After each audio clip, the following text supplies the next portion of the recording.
This past week, I have been reflecting on today's reading from the Gospel of Matthew, as well as the entire Sermon on the Mount, of which this is a part. According to Matthew, Jesus began his ministry not too long before this by making a simple proclamation: "Repent, for the kingdom of heaven has come near."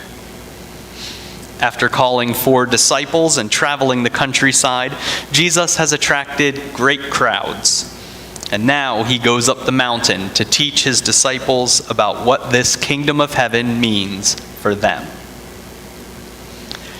In our reading last Sunday, Jesus lifted up those who are downtrodden, persecuted, suffering, left behind. He named them as specifically receiving God's blessing in the face of a world that is indifferent or opposed to them. And in doing this, Jesus shows the disciples that they are called to bless these people too. In other words, Christianity is not only a faith about Jesus, about worshiping him.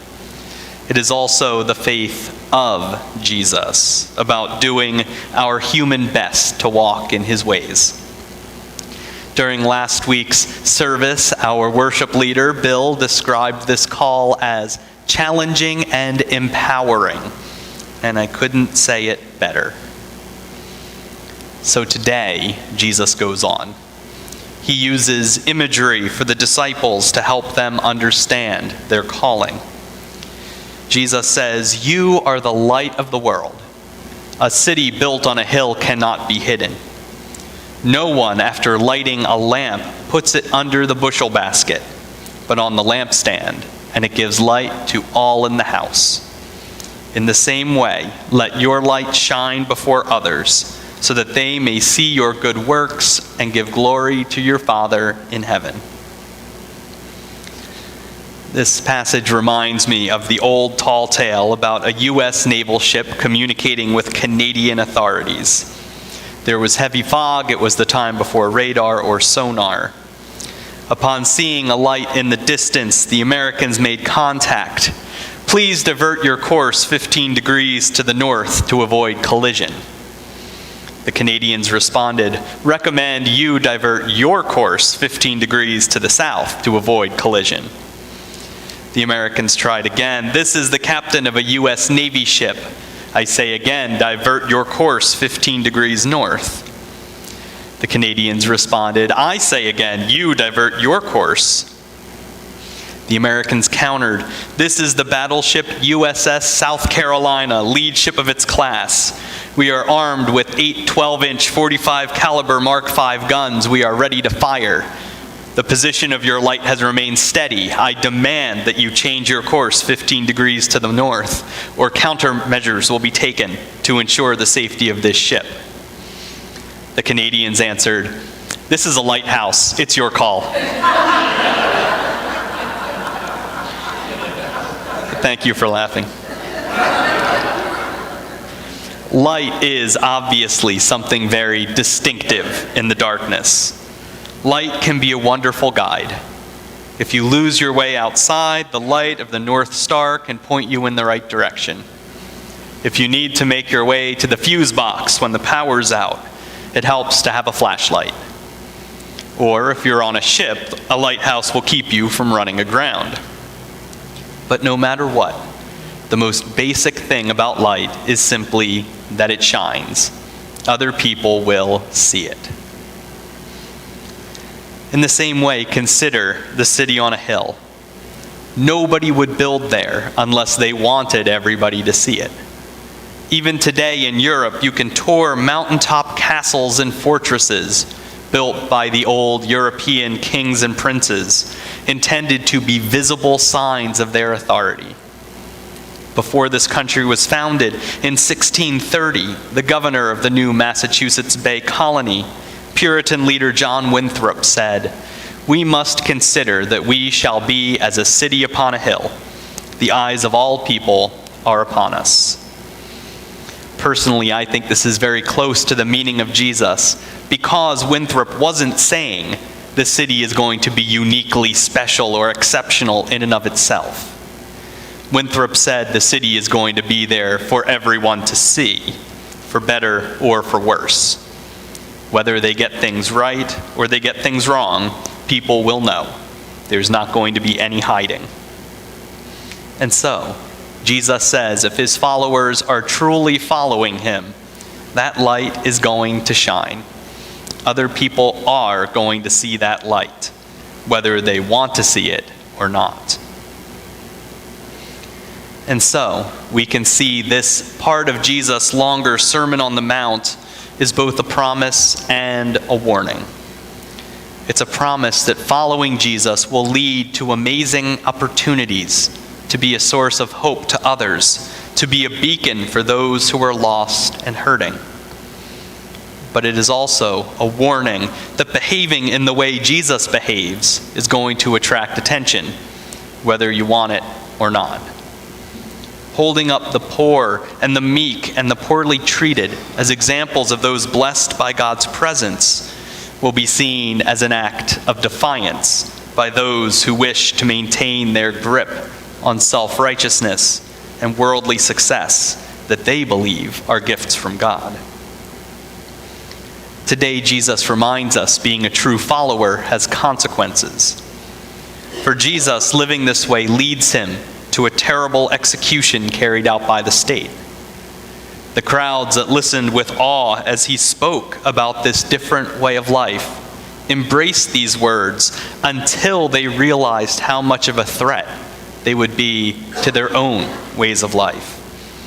The very people who once praised him then turned against him. Some called for his crucifixion. Others said nothing and thereby gave their silent approval. Abandoned even by his closest friends, Jesus was left to die on a cross. We know all these things, but we often forget the connection, or perhaps pretend we don't see the connection between the faith of Jesus and the cross of Jesus. When this connection comes into focus, it seems much safer not to act on it.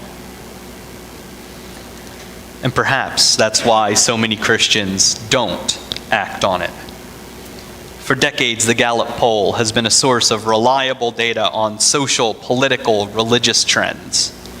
For many years, the organization was overseen by George H. Gallup Jr., who was also a committed Christian. 30 years ago, he sat down to talk about some of the results of decades of research. He found that numbers of people were leaving the church, but that wasn't what concerned him most as a Christian. It was that, according to the data, followers of Jesus do not seem to be doing a very good job of publicly following Jesus. Gallup polls have consistently found very little difference between the public lives of Christians and the public lives of non-Christians. Gallup concluded, "I'm afraid that religion in itself is not really life-changing. Much of religion, unfortunately, is superficial feel-goodism. People want the fruits of faith, but not the obligations." That last line is 30 years old, but it still cuts like a knife. People want the fruits of faith, but not the obligations. Even so, Jesus calls us from 2,000 years ago, "You are the light of the world. A city built on a hill cannot be hidden." I think that, as Bill said, these words are challenging, but they are also empowering. They're challenging because they call us to live a different way. They're empowering because of the words Jesus uses. Jesus says, "You are." I realize I should explain that. When Jesus says "you are," he's not speaking to you individually. He's speaking to us all together. In Texas, cowboy Jesus would say, "All y'all are the light of the world." That is a different angle, an empowering angle. We live in a world that considers us to be individuals and trains us to think as individuals. But today, Jesus addresses us as a community. Being followers of Jesus, being people of faith, means taking on his faith as our own, being willing to be seen following him. And that means forming a community that will be seen being a blessing for others, as Jesus is a blessing for us. Jesus says today that Christianity is far too important to be limited to heaven or to the inside of a church building. And it's certainly far too important to translate into some narrow, predefined set of issues. And Christianity is far, far too important to leave to a handful of specialists, to pastors or deacons or staff members or particularly Christian-seeming people. In other words, Christianity is a team sport, and everyone has a role to play. And best of all, you know who the team captain is. These words are challenging, but they are also empowering. Of course, we are taking a risk when we follow Jesus' example, living out the Beatitudes in our everyday lives, setting aside demands that we take on the world's values, holding fast to the calling to which Jesus has called us. When we do these things, we will be seen being different. And by turning our backs on the world's ways of thinking and being, we risk being ridiculed, excluded, reviled. The nail that sticks out is always at risk of being hammered down. But Jesus doesn't simply leave us with an impossible choice. He doesn't say, you can either follow me at great risk or turn your backs on who you truly are. Best of luck. See you around. Hope you make the right call. Because Jesus has already made the choice to follow God's path, because Jesus has already faced the worst of the judgment and ridicule and punishment the world can dish out, and because he overcame all of that by exposing the very foundations of sin and death that bring those kinds of judgments and punishments, because Jesus stared it all down and defeated it, we know that there is actually nothing at all to fear. Our light can shine brightly. Our words and deeds, our very lives, can reflect the glory of God for everyone to see, because our salvation is secure. The final word has already been spoken. That word is Jesus Christ. And that, as it turns out, is the great good news for us this morning. There are no worries about whether or not the things we do will save us. God saves us so that we can get down to doing these things. Jesus is here with us right now, present in our work together, uplifting and sustaining and supporting us.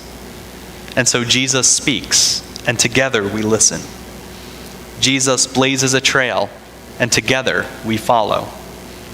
Jesus blesses the downtrodden and oppressed and suffering, and together we do our best to join in that blessing.